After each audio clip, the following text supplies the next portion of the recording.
Grecia Quiroz se convirtió hoy en la presidenta municipal de Uruapan. La viuda de Carlos Manso tendrá la difícil tarea de gobernar la segunda ciudad de Michoacán. Esta ciudad enlutada por la violencia y con el compromiso adquirido de combatir sin distingos a todos los grupos criminales.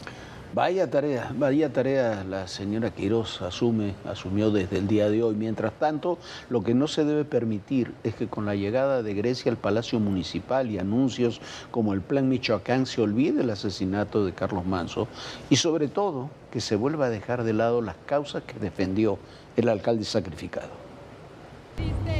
Grecia Itzel Quiroz García, viuda de Carlos Manso, es la nueva presidenta municipal de Uruapan, Michoacán.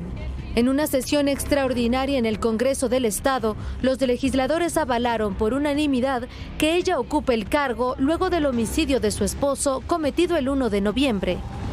38 votos a favor, 0 en contra, 0 abstenciones. Se atendía su instrucción.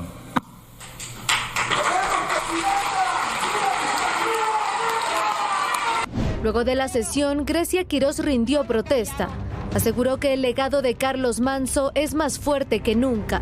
Hoy vengo con un corazón destrozado, porque me quitaron a mi compañero de vida, a mi compañero de lucha, al padre de mis hijos. Pero hoy también vengo con este valor que él me enseñó, con esta entereza con la que él se levantaba todos los días a luchar, a combatir, a alzar la voz, a gritar, a pedir auxilio por nuestro municipio, por nuestro estado de Michoacán, por nuestro México. Hoy este legado, Carlos Manso, está más fuerte que nunca. También reprochó que el gobierno reforzará la seguridad en Uruapan luego del homicidio de Carlos Manso, cuando él en vida lo pidió muchas veces y lo ignoraron. Qué triste y qué desafortunadamente que tuvo que pasar esto para que voltearan a ver Uruapan. Qué triste y qué desafortunadamente que tuvieron que arrebatarle la vida a Carlos Manso para que ahora sí quieran mandar seguridad, para que ahora sí quieran blindarnos. Qué triste porque él lo gritó, porque él pidió auxilio. Una y otra vez, él temía por su vida, él temía por la vida de sus hijos, por mi vida, y jamás le hicieron caso. Qué triste, pero hoy con esta entereza que sé que él me envía desde donde está, con esta grandeza que solamente él tenía para salir adelante, voy a seguir su legado y lo voy a hacer con una manera honrada, limpia, como él lo hizo en todo momento. El hartazgo de la sociedad por la violencia en Michoacán se ve reflejado en las protestas. Este miércoles, transportistas de Uruapan se reunieron sobre el Paseo La Revolución y avanzaron en caravana al centro histórico, donde colocaron una ofrenda floral en honor de Carlos Manso.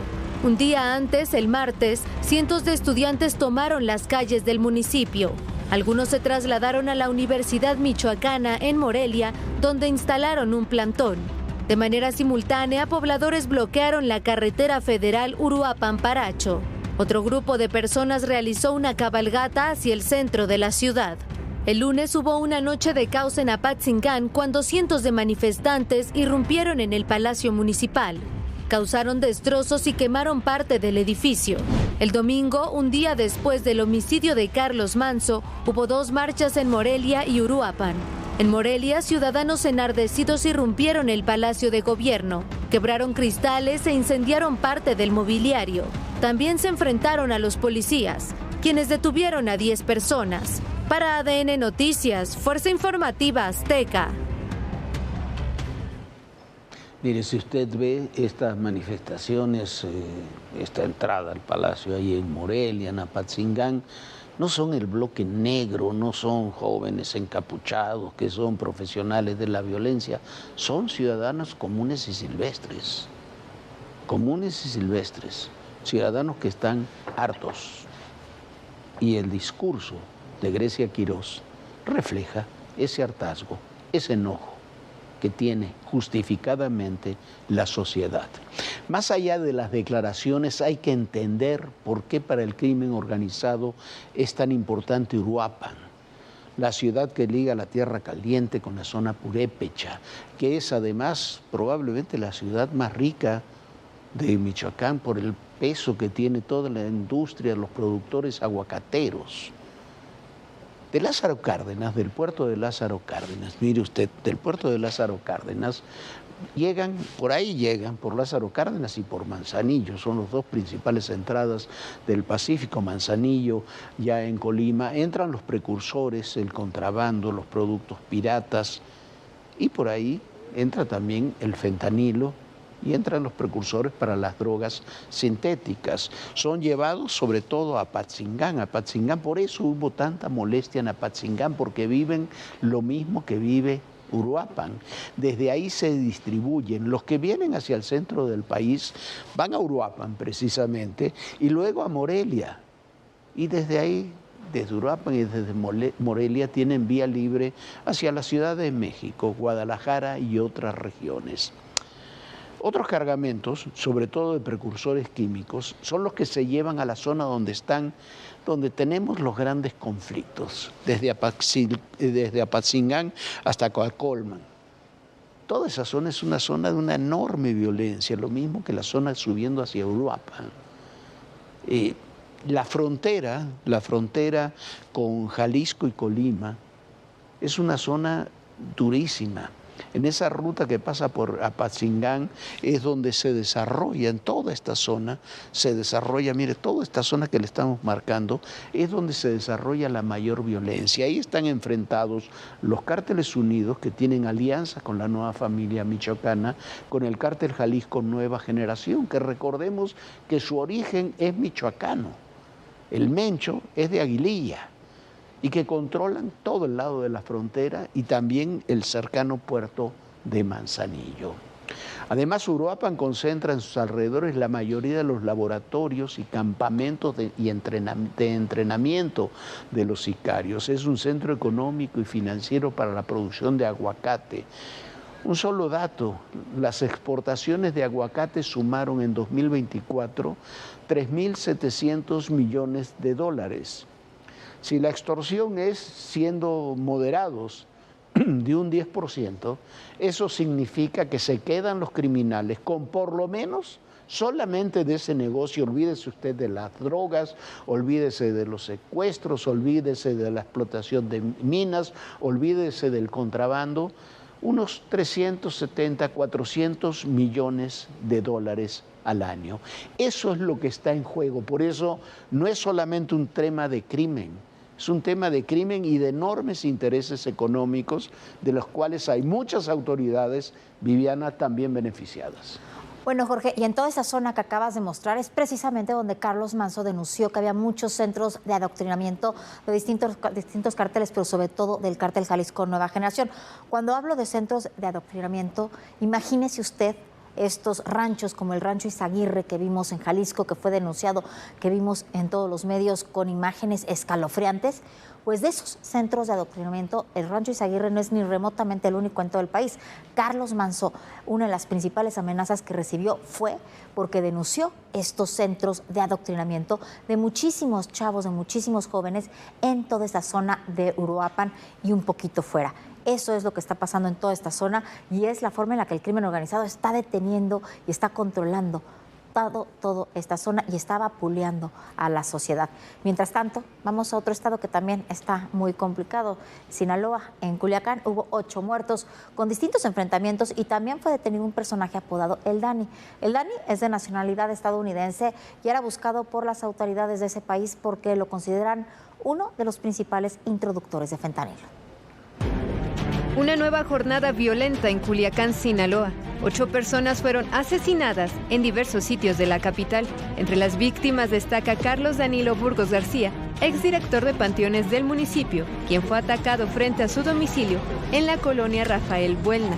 En la colonia 21 de marzo, hombres que viajaban a bordo de un vehículo dispararon contra 2 mujeres que se encontraban en un puesto semifijo de venta de alimentos. Una de las víctimas falleció en el lugar. La segunda murió cuando recibía atención médica. Otro de los ataques se llevó a cabo contra 5 jóvenes, miembros de 2 familias. En la colonia Plutarco Elías Calles, personal militar y de seguridad pública fueron alertados por detonaciones de arma de fuego. Al llegar, encontraron los cuerpos de los hermanos Giovanni N. y Ariel N. En tanto, en el sector Bicentenario, los hermanos César N. y Cristian N. fueron ejecutados en sus propios domicilios mientras descansaban. El tercer hermano fue asesinado en una casa improvisada en una zona donde se deposita la basura. Mientras tanto, en la colonia Infonavit Humaya, detuvieron al ciudadano estadounidense Daniel N., alias El Dani. Omar García Harfuch, secretario de Seguridad y Protección Ciudadana, informó que es uno de los objetivos más buscados en Estados Unidos por conspiración para la distribución de fentanilo. El Dani contaba con una orden de aprehensión y ficha roja del FBI. Un agente del Ministerio Público definirá su situación legal para posteriormente entregarlo a las autoridades que lo requieren. Fue durante los recorridos de reconocimiento a un inmueble que personal operativo detectó su presencia, le marcó el alto y procedió a verificar su identidad, confirmando que se trataba del individuo buscado. Su captura enmarca la estrategia de colaboración entre México y Estados Unidos para combatir el tráfico de drogas, particularmente el fentanilo. Situación que ha generado una crisis de salud pública en ambos países. Bueno, pero los temas que algunos quieren imponer no es lo que ocurre en Michoacán, lo que ocurre en Sinaloa, lo que ocurre en Guanajuato, lo que ocurre en Jalisco, lo que ocurre en muchos puntos del país. Los temas que han tratado de que centren la atención es un supuesto acoso a la presidenta o los insultos a la Miss México en un concurso de belleza en Tailandia. Mexico, where are you? Okay? I heard you're not going to post everything about Thailand, about every article, about our own activities. Is it true? Okay. I just ask you. My question is, you can follow our step or not? You can post or not? I'm here representing a country, and it's not my fault that you have problems with my organization. He called me dumb because he had problems with the organization, and I think that's not fair because I'm here and I do everything okay. I don't mess with anyone. I just try to be kind. Bueno, esta ha sido la gran nota junto con este incidente que tuvo la presidenta ahí en el centro histórico cuando caminaba, pero no decimos que sean falsos, son distractores. Hoy a lo de Tailandia se le dio varios minutos en la mañanera, a lo del acoso muchísimo más y todo hablan de ese tema. Lo importante en todo sentido, lo del acoso, es que se demostró la vulnerabilidad de la presidenta y de cualquier ciudadano, pero en este caso de la presidenta de la República, ante un ataque y una agresión. Antes lo desapareció López Obrador, podía haber abusos y excesos, lo que usted quiera, pero había una cosa que se llamaba el Estado Mayor Presidencial, que estuvo siempre, que impedía que estas cosas pasaran. No se podía acercar a alguien por detrás a un presidente de la República. Hay un clima de violencia además que es indudable, pero siguen con los distractores y siguen tratando de desviar el tema, la narrativa de lo que ocurre en el país con un incidente en Tailandia o con un incidente en el centro histórico. Así es, bueno, y vamos a otro tema. Un tema del que prácticamente no se ha hablado y es el caso Wallace, que podría dar un giro inesperado. La Fiscalía General de la República, encabezada por Alejandro Gertz Manero, ha presentado un amparo directo en revisión ante la Suprema Corte de Justicia de la Nación, que busca revertir la sentencia que dejó libre a Juana Hilda González Lomelí, ella acusada del secuestro y homicidio de Hugo Alberto Wallace Miranda, junto con varios otros cómplices. Si la Corte respalda el recurso de Juana Hilda, podría volver a prisión esta mujer y otros implicados en el secuestro podrían seguir este mismo camino. Es un parteaguas en la justicia y en la liberación de varios secuestradores. Juana Hilda, una de las acusadas del secuestro y asesinato de Hugo Alberto Wallace, fue liberada en junio del 2024, después de permanecer 19 años en prisión, tras una resolución de la primera sala de la Suprema Corte de Justicia de la Nación. La decisión no la declaró inocente, se basó en tecnicismos procesales. Hoy, la Fiscalía General de la República intenta revertir ese fallo con un amparo directo en revisión, un procedimiento constitucional que permite revisar resoluciones cuando hay posibles violaciones a la ley suprema. El amparo directo en revisión es un procedimiento que existe desde siempre en la Constitución y si es presentado en los términos que tiene la Constitución, pues no hay digamos, el rompimiento de la definitividad que algunos están argumentando, ¿verdad? En nuestro sistema constitucional mexicano, la última instancia se llama amparo directo en revisión, que procede respecto de una sentencia de amparo directo. Y es que el amparo presentado por la Fiscalía General de la República se hizo dentro del plazo legal después de haber sido notificada la versión final de la sentencia que liberó a Juana Hilda. Ahora el caso está en manos del Pleno de la nueva Suprema Corte. Si 5 de los 9 ministros votan a favor de la revisión, la sentencia podría ser revocada. Esto significa que Juana Hilda volvería al reclusorio y que la Corte enviaría un mensaje firme contra la impunidad. Y es que el grupo al que pertenecía Juana Hilda es acusado de haber participado en varios otros secuestros y los tribunales siguen reconociendo la existencia de esa red criminal. Hay otros secuestros. El tribunal determinó que a pesar, cumpliendo todos los elementos de la sentencia de la Suprema Corte, esta que quita la declaración de Juana Hilda, de todas maneras hay elementos suficientes para condenarlos por delincuencia organizada y el secuestro de 2 personas más. El caso de Juana Hilda no es un asunto aislado, podría marcar la ruta de otros procesos como el de Israel Vallarta, líder de los Zodiacos. Va a tener que definir la Corte y el gobierno, ¿verdad?, si aplican estos criterios y como consecuencia de eso, con la presión que tenemos de los Estados Unidos, ¿verdad? Tú imagínate la amenaza que lanzó el señor Trump ayer, y además le muestras que toleras que pasen estas cosas en un asunto tan relevante, pues entonces tendrá mucha más presión el gobierno federal, ¿verdad? En este caso, la Fiscalía General de la República ha actuado con rapidez y determinación. El fiscal Gertz Manero ha respaldado a las víctimas y dejó claro que no permitirá que los secuestradores salgan libres por errores técnicos. Aquí hay que decir claramente pues, que el trabajo es de la Fiscalía General de la República, del doctor Gertz, que él salió rápidamente, como tú lo viste, a dar, el apoyo a las víctimas, ¿no? Eso es un tema muy bueno de parte de la Fiscalía General de la República. La decisión de la Corte podría reordenar el sistema de amparos en delitos graves y restablecer la confianza en la justicia. Para las familias que han esperado casi 2 décadas, esta revisión de la Fiscalía representa una esperanza real de que la impunidad no prevalezca. La Suprema Corte decidirá en los próximos meses si admite y revisa el caso. Si lo hace y le da la razón a la Fiscalía, Juana Hilda González Lomelí podría volver a prisión. En un país donde la impunidad suele ganar, parece que esta vez la ley podría imponerse. Y bueno, en esto como en otros temas también, en la 4T están muy divididos y la Corte están divididos, a ver si se logran 5 de los 9 votos para aceptar ese amparo en revisión. Por otra parte, renunció, mire usted, el primer juez federal elegido por elecciones. Se trata de Adrián Guadalupe Aguirre, que estaba adscrito a un juzgado en el penal de Puente, nada más y nada menos que en Puente Grande. Había prometido que haría justicia para el pueblo, no para los privilegiados. Se sentó ahí, vio cómo estaban las cosas, duró 2 meses en el cargo y se fue. Pues se fue.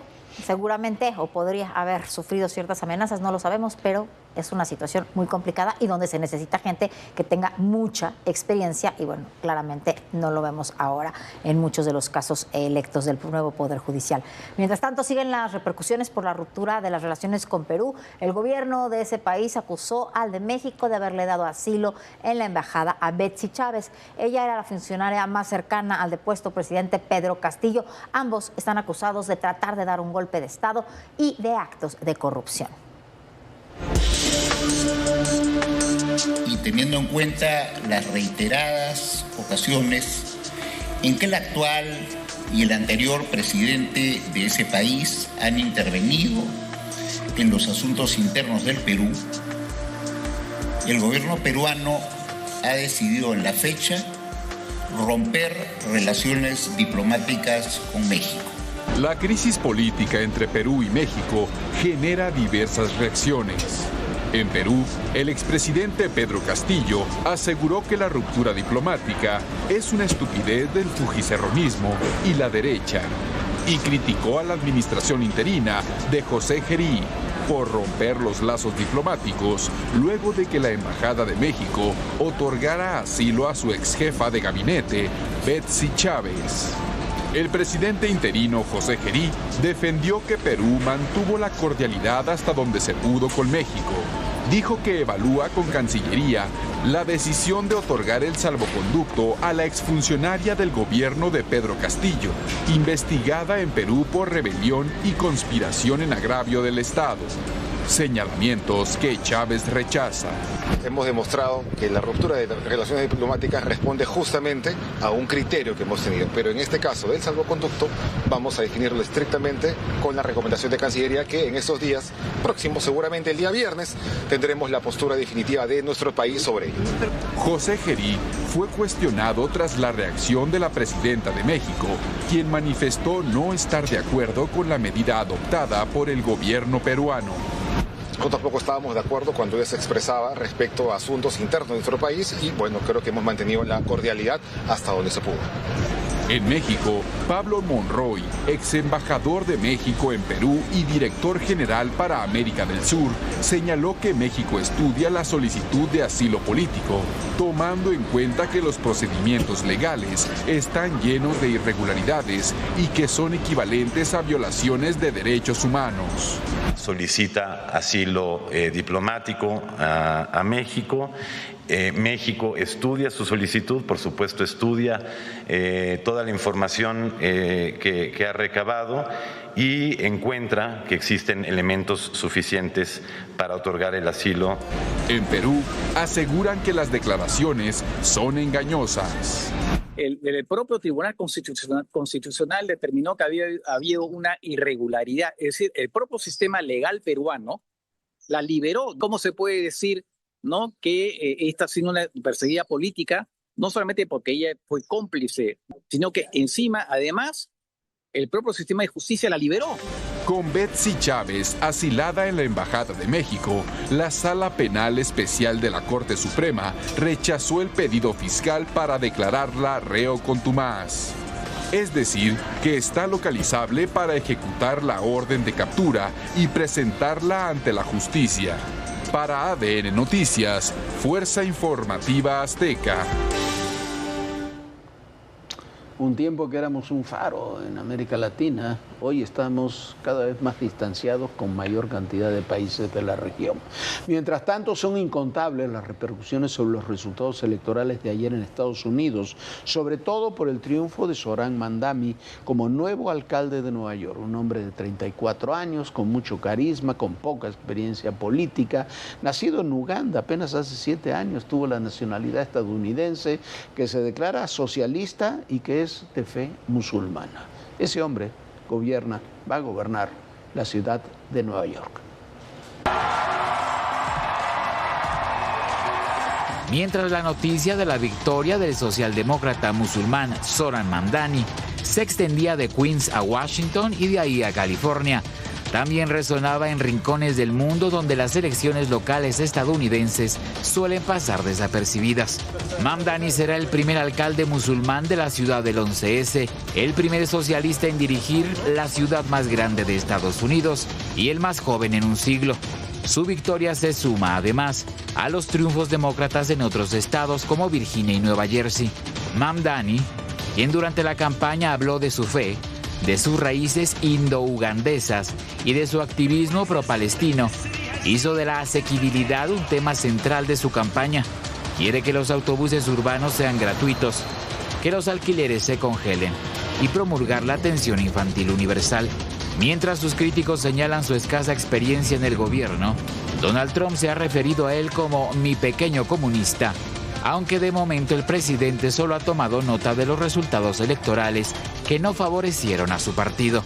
I don't think it was good for Republicans. I don't think it was good. I'm not sure it was good for anybody.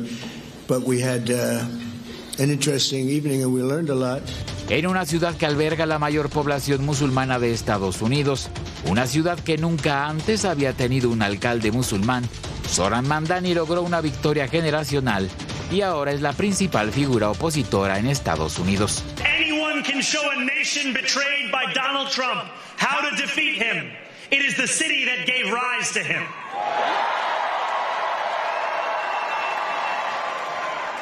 And if there is any way to terrify a despot, it is by dismantling the very conditions that allowed him to accumulate power.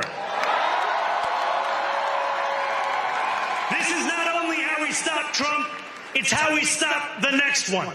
Para ADN Noticias, Víctor Núñez, Fuerza Informativa Azteca.